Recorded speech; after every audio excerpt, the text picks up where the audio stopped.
Olá, supermentes! Tudo bem com vocês? A grande maioria das pessoas só notam que sofreram um ataque hacker quando perderam absolutamente todos os seus dados. E é sobre isso que a gente vai falar hoje aqui no Momento Mudando Mindsets. Meu nome é Fabrício Guadera, sou o fundador da Rockpixel Digital e hoje vamos falar sobre os ataques hackers mais comuns e como se proteger deles.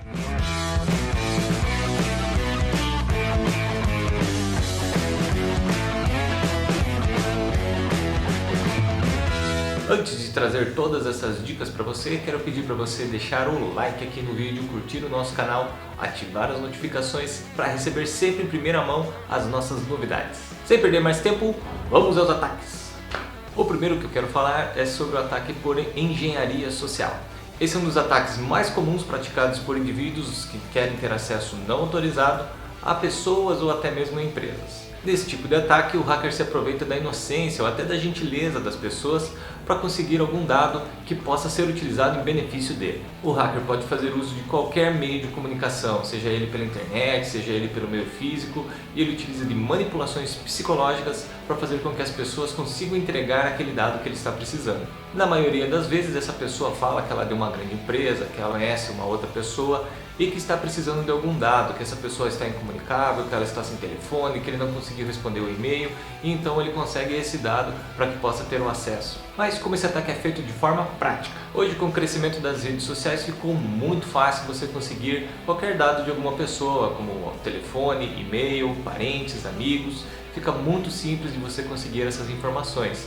E o ataque por engenharia social utiliza dessas fontes também para fazer essa busca. Um exemplo bem clássico é aquele primo distante que está passando pela sua cidade e quebrou o carro e agora está precisando do dinheiro para fazer o conserto. Um outro caso que aconteceu aqui na nossa empresa e que foi evitado foi uma pessoa ligando, se passando por um funcionário de uma das empresas que temos a hospedagem. Essa pessoa informou que um funcionário mudou dentro do setor dele e que ele precisava ter acesso aos e-mails. Mas como não conhecíamos essa pessoa e nunca tivemos nenhum contato com ela, a gente foi atrás do dono da empresa para ver se essa informação realmente procedia.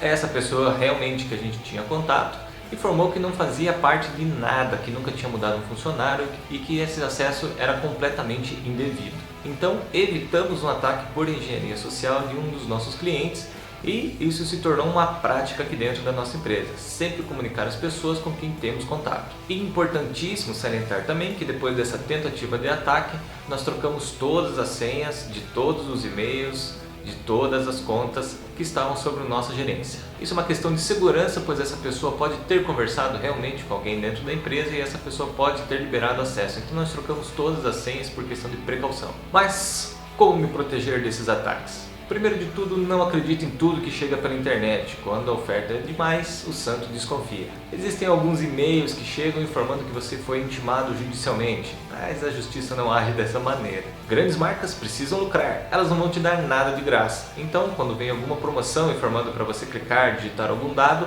desconfie. Quando você liga para o gerente do seu banco, ele já tem todos os dados na mão. Ele não precisa da sua senha ou do seu token. Então, quando isso for perguntado por e-mail, desconfie. Se você recebeu algum e-mail ou mensagem pedindo para você clicar em algum link que você não pediu, desconfie também. Se você recebeu algum aviso de emissão de nota fiscal digital no seu e-mail e não comprou nada, nem foi descontado nada do seu cartão de crédito, com certeza é uma fraude. E por último e mais importante, mantenha um excelente antivírus em seu computador. E muito importante, smartphones também podem pegar vírus, tá? Vamos falar sobre outra técnica de ataque hacker que é o Phishing Scam. Esse phishing com P é um derivado da palavra inglesa que significa pescar. E é isso mesmo que os hackers fazem. Eles pescam os dados dos usuários com e-mails e páginas falsas. Eles tentam sempre ser o mais original possível, fazendo parecer que é realmente aquela empresa que está enviando, como o Banco do Brasil, como Itaú, como se fosse realmente essa empresa que está enviando aquele comunicado para você. Então você vai ver a logo, você vai ver as cores, você vai ver todo o material que você sempre recebe. Eles vão tentar parecer o mais fiel possível aos comunicados. E geralmente, muito comum, tem um link para você clicar. E quando você acessa a página, ele também vai parecer muito fiel ao que você usualmente vê. Mas é aqui o pulo do gato. Geralmente vai ter um formulário para você preencher, informando que houve algum problema com a sua senha e que precisa recadastrá-la. E quando essa página pedir a sua senha atual e pedir para você mudar, eles já estão com seus dados. Ocorreu um caso bem recentemente aqui na nossa empresa quando tentamos registrar a nossa marca. Acessamos o site do INPI, que é o órgão que regulamenta esse tipo de registro, e fizemos todos os procedimentos, emitimos o boleto e foi pago. Quando a sua marca ela foi vistoriada pela equipe interna do INPI, ela é publicada em um diário semanal e todo mundo tem acesso a isso. Nessa publicação vão a sua logo que você pediu o registro e vão também os seus dados. Então essas pessoas elas têm acesso muito fácil a esses dados. E acabou que no dia da publicação vieram 2 e-mails aqui pra gente falando que teria uma taxa extra para ser paga para uma liberação que realmente não fazia ideia o que significava. Entramos em contato com o INPI e foi falado que não existe mais nenhuma taxa, foi somente aquela que foi paga, a emissão do boleto foi quitado, então não tem mais nada para ser pago. E era um boleto extremamente custoso, era na base de R$600 e o registro hoje do INPI está na base aí de 142, que foi o que a gente pagou. Então eram valores extremamente distantes, sem nenhum nexo. Então a gente foi atrás, questionamos e reconhecemos a verdade. Então essa é uma dica também para você se proteger do phishing scam. Se você tem dúvidas sobre algum material que recebeu, ligue, vá atrás, questione. Sempre verifique o link que chegou nessa comunicado. Quando você passa o mouse em cima do link, no rodapé do seu gerenciador de e-mail ele vai aparecer para onde vai ser destinado. Então você já pode detectar aí se é alguma fraude. Nunca, absolutamente nunca forneça suas senhas por quaisquer meios digitais. Bancos, aplicativos, aplicações, eles nunca vão te pedir essa senha por qualquer meio, nem por página, nem por WhatsApp, nem por telefone. Eles não precisam da sua senha, eles têm acesso aos seus dados. Se você não está fazendo uma compra, não digite o número do seu cartão, mesmo que seja pedido, mesmo que seja por uma reconfirmação, mesmo que seja informado que seu cartão vazou ou que foi invadido. Não digite o número do seu cartão se não estiver fazendo uma compra. Sua senha e token do banco são alterados diretamente na agência ou no próprio aplicativo. Se você recebeu algum e-mail dizendo que precisa reconfirmar a sua senha ou que o seu token dê problema, não acredite, é golpe. E agora vamos falar de um ataque muito comum que vem incomodando bastante usuários desde tempos primórdios da época da computação. É o cavalo de Troia.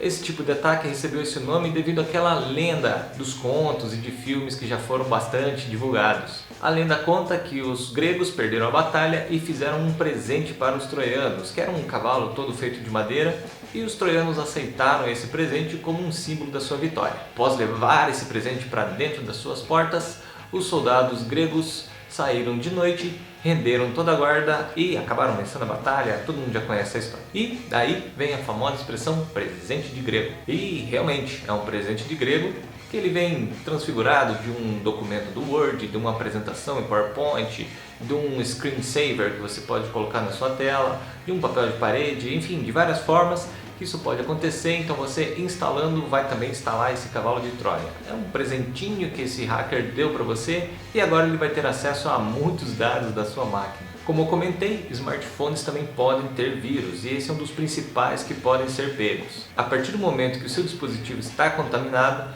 ele vai começar a enviar mensagens até internacionais e você vai ter um aumento de custo bem grande na sua conta. Esse tipo de ataque também, quando contaminado pelo seu computador, pode transformar o seu equipamento em um zumbi. Mas é bem diferente do Walking Dead. Um computador zumbi ele vai funcionar como uma espécie de escravinho, ou seja, o hacker pode enviar comandos que ele vai executar para fazer outros ataques, para enviar outros vírus e você não vai nem ficar sabendo. Alguns desses vírus são também os chamados spywares, ou seja, eles vão ficar espionando tudo que você digita, todos os sites que você acessa e com isso vai ficar coletando todos esses dados. Então tome muito cuidado. Um outro tipo de serviço que esse vírus pode trazer também é o chamado backdoor, ou seja, ele vai abrir portas do seu computador para que outros ataques possam ser feitos, para que outros vírus possam ser instalados e com isso esse hacker vai ter acesso completo ao seu computador. Mas como posso me proteger desse cavalo de Troia, desse presentinho de grego? Aquele popular e-mail, veja que apresentação incrível nesse PowerPoint, ou instale esse papel de parede, veja que magnífico, ou também aquele arquivo do Word que diz ser um texto que nunca foi divulgado. Isso daí é vírus. Chegam também bastante e-mails informando de uma nota fiscal, de uma intimação judicial e geralmente ele vem um arquivo compactado, que é um .zip ou um .rar. Isso também é vírus. Se você é um brasileirinho nato e instala um programa e vai atrás de um cracker ou de um serial key generator, para fazer essa instalação pirata, então você também está com vírus. E também tem uma velha lenda que diz que equipamentos Linux ou equipamentos da Apple, como MacBooks e iMacs, nunca pegam vírus. Isso é lenda. Então fique sempre ligado, se você não pediu um arquivo, se você não requisitou uma informação, então não clique, não abra, não instale. Agora vamos falar de um outro tipo de ataque que gerou bastante prejuízo há alguns anos atrás. Ele é chamado de ransomware. Há algum tempo atrás, esse tipo de vírus chamado WannaCry infectou mais de 200 mil computadores ao redor do mundo. Nesse tipo de ataque, o hacker faz uma programação onde ele vai compactar todos os seus arquivos do seu computador e vai colocar uma senha extremamente difícil de ser quebrada. Após esse ataque estar concluído, ele vai provavelmente mudar o papel de parede do seu computador e vai pedir uma quantia em dinheiro, que geralmente é pedida em bitcoins, que é muito difícil de ser rastreado. Isso é uma extorsão bem grande que ele faz dos seus trabalhos e pode prejudicar tanto a sua vida pessoal quanto a sua vida empresarial. Nesse aviso, o hacker informa que após o pagamento ele vai te enviar a senha por e-mail e você vai ter acesso aos seus dados novamente, mas isso poucas vezes acontece. Mas como esse ataque é feito? Ele utiliza basicamente a mesma técnica do cavalo de Troia, que ele te envia um e-mail com um arquivo instalável, executável, um arquivo compactado, e quando você fazer essa instalação ele vai começar a instalar esse programinha que vai rodar ali no background, você não vai ficar sabendo, mas ele já está comprimindo seus arquivos. E como me protejo desse tipo de ataque? Primeiramente você deve ter um backup externo, em um HD externo, em um arquivo de nuvem, que é muito mais seguro. E o mais importante, não deixe esse HD externo ligado 100% do tempo ao seu computador. Então faça o backup, desligue o HD e continue trabalhando. Esse tipo de ataque ele vai também compactar todos os arquivos do seu HD e tudo que estiver plugado em seu computador naquele momento, como USB, pendrive, alguma coisa. Mas se você optar por backup na nuvem, geralmente esse tipo de serviço oferece versões, ou seja, você pode restaurar uma versão que foi alterada dentro desse backup. Então, mesmo que o arquivo esteja corrompido ou esteja infectado, você pode restaurar uma versão antiga dele e não perder tudo. Uma outra dica, nunca abra e-mails de estranhos, nunca abra arquivos que você não requisitou. Cuide também com pendrives de estranhos. Quando você precisar copiar algum arquivo, esse pendrive ele pode conter algum arquivo que esteja contaminado. E agora vamos falar de um último tipo de ataque, que é o ataque por força bruta, ou também chamado de brute force. Para exemplificar esse tipo de ataque, eu quero dar um exemplo bem claro para você. Imagine que a sua senha do celular seja 1234567 8. Então nós temos 8 caracteres numéricos. No ataque por força bruta, o hacker ele vai começar a utilizar sequências. Então podem ser de caracteres, podem ser de números. E ele vai fazendo tentativas até que isso consiga ser quebrado. Então ele vai tentar o número 1, depois ele vai tentar o número 2, depois ele vai tentar o número 3 e assim por diante. Mas para deixar isso um pouco mais divertido, vamos imaginar que a sua senha seja ABCD 1234. Então nós continuamos tendo 8 dígitos, mas agora com caracteres alfanuméricos. Então, para se ter uma ideia dessa conta, nós temos 62 caracteres possíveis em cada casa, em cada uma das 8 casas. Então nós vamos ter uma possibilidade de 62 elevados à oitava potência. Isso vai resultar nesse baita numerozão aqui. Então, imaginando que esse hacker tem um poder computacional de fazer uma tentativa a cada 1 segundo, isso vai levar cerca de 7 milhões de anos para ser quebrado. Mas e se ele fizer 100 tentativas por segundo? E se ele fizer 1000 tentativas por segundo? E se ele fizer 100 mil tentativas por segundo? E aqui esse é um exemplo bem claro de como ele pode usar aqueles computadores zumbis que falamos do ataque passado. Então, para se proteger desse tipo de ataque por força bruta, você deve fazer o seguinte. Então, para se proteger desse ataque por força bruta, 123456 não é uma senha segura. Tem uma senha bem variada, com letras, números, caracteres especiais. Utilize letras maiúsculas, minúsculas, cedilha, exclamação, dólar, arroba. Nunca utilize a mesma senha para diferentes aplicativos, sites ou sessões. Quando disponível, sempre utilize a autenticação em 2 vias, seja ele por SMS no seu aparelho ou também por aplicativo. E altere a sua senha frequentemente. Se você desconfiou de algum tipo de acesso não autorizado, altere já todas as suas senhas. E aí, Supermentes, gostaram do conteúdo de hoje? Trouxemos mais informações relevantes para o seu cotidiano. E hoje aprendemos algumas técnicas de ataques hackers e também como nos protegermos deles. Aproveite aqui para colocar os seus comentários, diga se você já sofreu alguma tentativa de ataque ou se já perdeu alguns dados dos seus arquivos, para que a gente possa também trocar experiências e nunca mais isso acontecer em nossas vidas. Ah, e lembre-se, dá um like aqui no vídeo, curte o nosso canal, ative as notificações para receber sempre em primeira mão os nossos conteúdos. Aqui na descrição do vídeo tem o link para as nossas redes sociais, tem também o link para a matéria original no site. E esse foi mais um momento Mudando Mindsets e hoje falamos sobre os principais tipos de ataques hackers e também como nos defendermos deles. Um grande abraço e lembre-se, você é do tamanho da sua mente. Sucesso!